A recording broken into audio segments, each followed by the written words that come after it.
Eh, j'ai lu un truc. Ça s'appelle Le travail, histoire d'une idéologie. C'est écrit par Guillaume Borel et ça a été édité en 2015 aux éditions Utopia.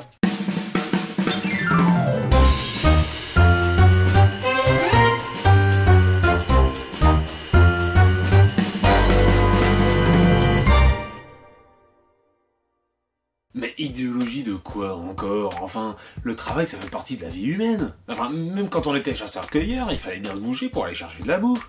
Ah, eh bien, ça tombe bien que tu en parles, puisque c'est par là qu'on va commencer. Mais avant ça, présentons un peu l'auteur et son livre. Guillaume Borel est documentaliste et il collabore à plusieurs médias indépendants. Et dans ce livre, il retrace l'histoire de la construction idéologique du travail tel qu'il est vécu aujourd'hui. Des chasseurs-cueilleurs jusqu'aux consommateurs, nous verrons quels ont été les mécanismes permettant l'émergence de cette idéologie. Mais je viens de te dire que les chasseurs-cueilleurs... Les chasseurs-cueilleurs, donc. Dès 1976, Marshall Salins montre qu'il est prouvé que les sociétés de chasseurs-cueilleurs passent entre 3 et 5 heures par jour à la recherche de nourriture. De plus, ils dorment plus par jour, par an et par habitant que n'importe quel autre type de société. Ah bon? Oui. Et ils sont complètement indifférents à la propriété matérielle. Bah, et comment ça se fait? Bah, comme on voyage beaucoup, on voyage léger. Et puis ce qu'on a, on le perd facilement. Mais du coup, on le remplace tout aussi facilement. Et c'est à ce type de société qu'il est fait mention dans les mythes lorsque l'on parle d'un âge d'or. Ah ouais, comme dans la Bible. C'est après avoir bouffé une pomme que Adam et Ève se sont fait virer du paradis pour qu'ils taffent. Avant, ils étaient peinards. Et le Seigneur Dieu leur envoya du jardin des délices pour qu'il labourât la terre de laquelle il fut tiré. Et c'est pareil chez Hésiode. Les dieux de l'Olympe créèrent l'âge d'or pour les mortels. Ils étaient libres d'inquiétudes, de travaux et de souffrances. Bah ouais, mais si on est tous devenus sédentaires, c'est qu'à un moment donné, il y avait des avantages à arrêter la chasse et la cueillette. Alors, il y a toujours des peuples de chasseurs-cueilleurs. Les Inuits, les Asdés, les San. Et s'ils refusent de se convertir, c'est parce que cela entraîne trop de travail. Et ce sont des sociétés qui perdurent depuis 40 000 ans, quand même. Oui, non, mais t'améliores quand même tes conditions de vie avec l'agriculture. Eh ben, pas vraiment. La taille des individus est un bon indicateur de la qualité de la nutrition, notamment pendant la croissance. Oui, et alors? Des squelettes datant de la fin de la dernière ère glaciaire, Des nomades, donc. ont été mesurés et leur taille s'élevait en moyenne à 1,78 m. Des squelettes datant d'il y a 6000 ans, Des sédentaires, pour le coup. trouvés au même endroit, mesuraient, eux, 1,60 m. Bah, comment c'est possible? Entre la réduction de la variété végétale de ce que tu manges, un régime moins riche en protéines, ainsi que des maladies infectieuses dues à une promiscuité et une absence de sanitaire, à ça tu rajoutes les maladies animales. Grippe, tuberculose, variole. Oula, oui, du coup, comment ça se fait que la sédentarisation a fini par battre le nomadisme? À cause du cycle des naissances. Eh bien, en moyenne, chez les nomades, c'est un enfant tous les 4 ans. Ah bah oui, faut bien attendre qu'il marche. Tandis que chez les sédentaires, c'est un enfant tous les 2 ans. Bah oui, tu peux arrêter d'allaiter plus tôt, suffit de leur filer de la bouillie d'avoine. Ce qui fait que la population sédentaire augmente plus vite, les rendements s'améliorent ainsi que la conservation et les techniques, les sédentaires s'étendent, repoussant ainsi les nomades sur des territoires qui ne sont pas convoités par eux. On peut par exemple penser aux Inuits ou aux Touaregs. Sinon, l'autre solution qui s'offre aux nomades, c'est de se sédentariser. Et c'est ainsi que naissent les premières villes et les premières cités. Non mais attends, c'est bien sympa tout ça, mais là, on parle plus du tout du travail. Et on y revient, car la sédentarisation débouche sur une hiérarchisation sociale inégalitaire, avec la création de castes improductives, guerrières, religieuses, bureaucratiques, qui pour vivre doivent instaurer un tribut, confisquer le surplus des travailleurs agricoles qui se retrouvent ainsi dépossédés du fruit de leur travail. Le travail n'est plus seulement un fléau ou une nécessité, mais devient ainsi la base d'un processus d'aliénation. Non mais attends, t'es en train de me dire que tant que les mecs voyageaient, ils vivaient à la cool, et qu'à partir du moment où ils posent les bagages, pif paf pouf, moi je suis le mec, toi t'es l'esclave? Pas tout à fait, mais ça y ressemble quand même. Ah ouais, donc en fait, dès que des humains se regroupent et se posent, on se retrouve avec des exploités qui triment et des mecs qui se gavent. Ah bah non, pas forcément. À l'origine des cités grecques antiques, on n'est pas vraiment dans ce modèle. Selon Mumford, la mentalité villageoise et l'esprit d'indépendance rendent complètement inopérant la spécialisation et le travail forcé, caractéristiques des cités mésopotamiennes. Ah ouais? Et comment qu'ils étaient organisés, les Grecs? Eh bien, il y avait une rotation des fonctions publiques et de l'exercice du pouvoir, ce qui rend superflue la constitution d'une élite dirigeante. improductive, et ses volets guerriers et religieux. Autre trait fondamental, et non des moindres, le mépris des richesses et des activités de commerce. Non mais attends, tu peux pas l'appliquer à New York, Pékin ou Tokyo, ce truc. C'est complètement mort, ça marche que pour des petits patelins. Ah bah clairement oui, hein. La taille de la cité doit permettre son autosuffisance, ainsi que la participation directe des citoyens aux affaires de la cité. Ah ouais? Et quand tu dépasses la taille idéale, il se passe quoi, hein? Eh bien, on doit recourir aux esclaves. Et il y a désormais une séparation entre une classe dirigeante, hein, qui est dédiée à l'organisation des choses publiques et des choses de l'esprit, et une classe vouée au travail et à la production économique de la cité. Ah ouais? Et donc c'est depuis ce moment qu'on se tue à la tâche du soir au matin pour des mecs qui enfilent des perles. Oula, non. Selon Jacques Ellul, l'esclave antique n'était pas écrasé par le travail. Il disposait de larges temps de loisirs, et sa charge de travail était légère. Bon, sans deck. Et oui, on est encore loin des processus d'exploitation capitaliste intensifs des 18 et 19e siècles. Non mais attends, parce que si tout le monde se la jouait à la cool, il devait y avoir besoin de masse de monde pour faire tourner un truc comme Athènes. Effectivement. Au sommet de sa gloire, Athènes comptait 7 esclaves pour un citoyen. Et comme le travail était réalisé par les esclaves, il était méprisé, signe d'une condition inférieure. C'est ouf. Et ça perdure après avec les Romains, pour qui l'idéal de l'homme libre était l'otium. C'est la participation aux discussions et aux affaires publiques. Ok. Et du coup, c'est au Moyen-Âge que ça part en vrille. Non, on observe toujours un mépris pour le travail, ainsi qu'une faible intensité. C'est plutôt un retour à l'organisation des cités mésopotamiennes. Une aristocratie guerrière et improductive, qui consomme le faible surplus de la production agricole. Non mais attends, les paysans du Moyen-Âge, ils trimaient sévère, hein, plus les famines, les disettes... Ah, les famines et les disettes, c'est sûr. Par contre, on comptait en moyenne 90 jours fériés par an. En plus du repos le dimanche. Ah ouais, quand même. Mais c'est quand qu'ils changent le point de vue sur le travail? À partir du XIIIe siècle. Avec les progrès techniques et la grande exploitation céréalière, une partie de la valeur est redistribuée sous forme de gage aux paysans. Bah, et ça change quoi? Eh bien, le travail cesse d'être vu comme une contrainte, régie par la coutume et la nécessité. Il devient alors une source potentielle de profit et d'enrichissement. Ah ok d'accord, mais on n'est pas encore à la barbarie du travail qui se développera plus tard. Non, mais on y arrive. Avec ces changements se développe une classe d'artisans et de commerçants qui s'est enrichie et dont les valeurs ne sont plus en adéquation avec le travail comme une pénitence attachée à la nature humaine. C'est l'essor du protestantisme et de sa fameuse expression « Nous sommes tous prêtres ». Oula, attends, je comprends plus rien là.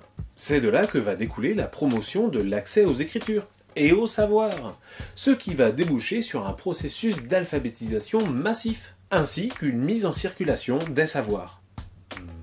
Ce qui va déboucher sur du progrès technique, puis industriel, des innovations, une spécialisation du travail, le salariat, et on arrive gentiment à la révolution industrielle.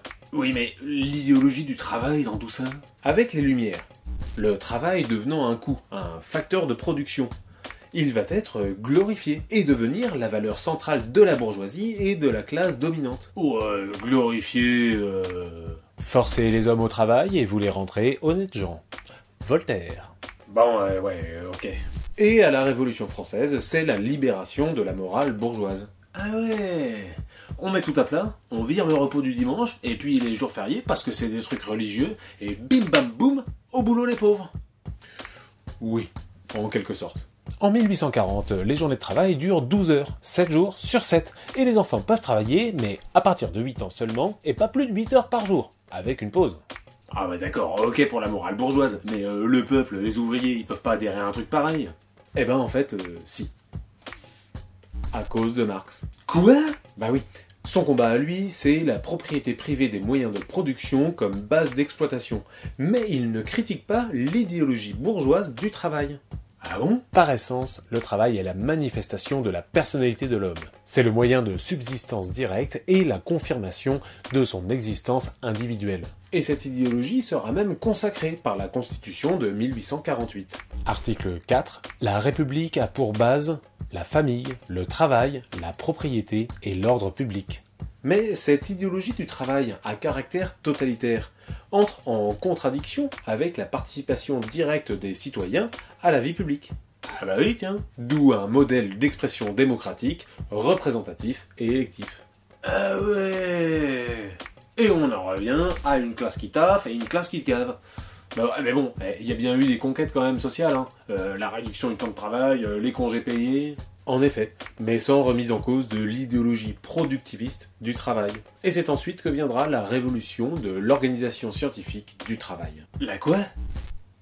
Le travail à la chaîne, qui va amener une perte de qualification pour l'ouvrier ainsi qu'une aliénation décuplée aux outils de production. Chez les capitalistes, d'accord, mais chez les communistes, ça devait être un peu différent, non? On utilise le stakhanovisme, qui pousse les ouvriers à se tuer à la tâche pour ne pas se laisser distancer par les chefs de file. On scinde ainsi le prolétariat en créant une classe favorisée qui va agir comme agent direct de la bureaucratie dans l'usine. C'est tiré d'un article de la revue Socialisme ou Barbarie de 1949. Ce qui finira par déboucher sur la déportation des oisifs et des paresseux dans des camps de redressement par le travail.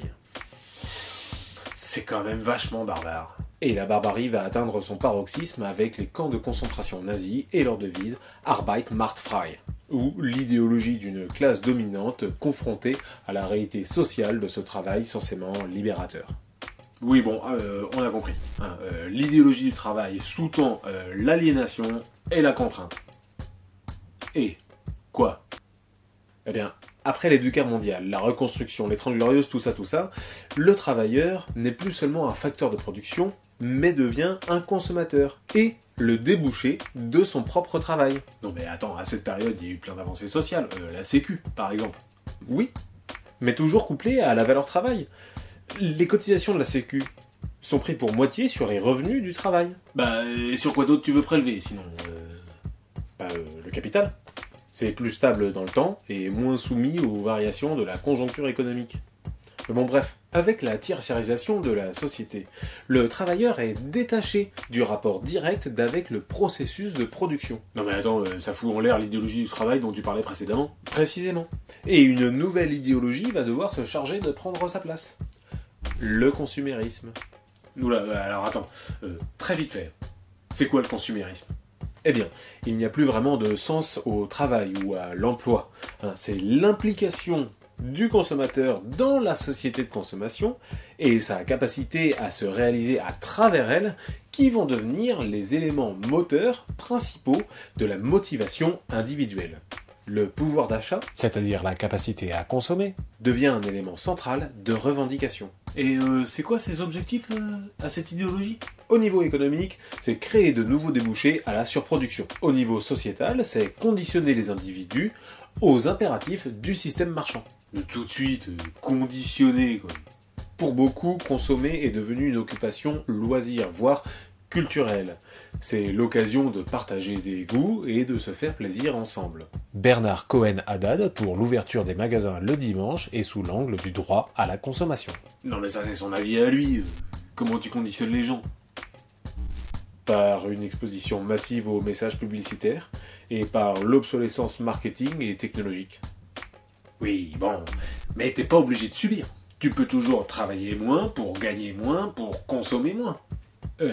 Oui, mais la stigmatisation sociale et les difficultés pour se nourrir et se loger en font un choix de vie pour le moins courageux. Le problème, c'est qu'avec l'accélération de la raréfaction du travail et de l'emploi, grâce à l'augmentation des gains de productivité et à l'automatisation, il y a une raréfaction des consommateurs et des débouchés, ce qui entraîne la paupérisation et la précarisation des classes moyennes, et la polarisation de la société, au profit des détenteurs du capital. Bon, bah super. Mais du coup, j'en reviens à ma question de tout à l'heure. Et maintenant? Quoi? Très bonne question. On en arrive à la conclusion. Ici, Guillaume Borel nous dit que nous sommes face à un choix sociétal historique. Lequel? Inactivité subie ou inactivité choisie. Non mais c'est quoi ce choix? Eh bien, selon Zbigniew Brzezinski, ancien conseiller à la sécurité nationale de Jimmy Carter et membre de la commission trilatérale, en 1997, seuls 20% de la population aurait suffi à faire tourner l'appareil productif. Alors, 30 ans plus tard, avec les progrès techniques de ces dernières années, je te laisse imaginer à combien on en est aujourd'hui. Mais l'idéologie du travail, depuis le 19e siècle, a développé une rhétorique culpabilisante.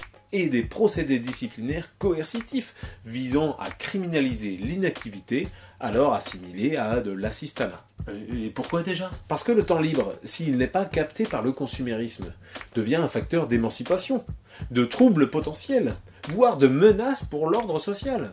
Ah, mais c'est pour ça les congés payés et les week-ends, les vacances à l'autre bout du monde et la fin de semaine dans une autre capitale. Or, le temps libre est nécessaire au développement d'une culture et d'un engagement politique. Et c'est pour ça que dans un contexte de surproduction systémique et de raréfaction du travail, il y a une opportunité historique. Laquelle? Procéder à une réduction choisie et drastique du temps de travail et mettre en place de nouveaux modes de financement de l'inactivité basés sur les revenus du capital. Parce que c'est la libération des contingences matérielles qui est la condition qui permet l'engagement des citoyens dans la gestion des affaires publiques et la mise en place de l'exercice direct et égalitaire de la démocratie. Et voilà, c'était J'ai lu un truc.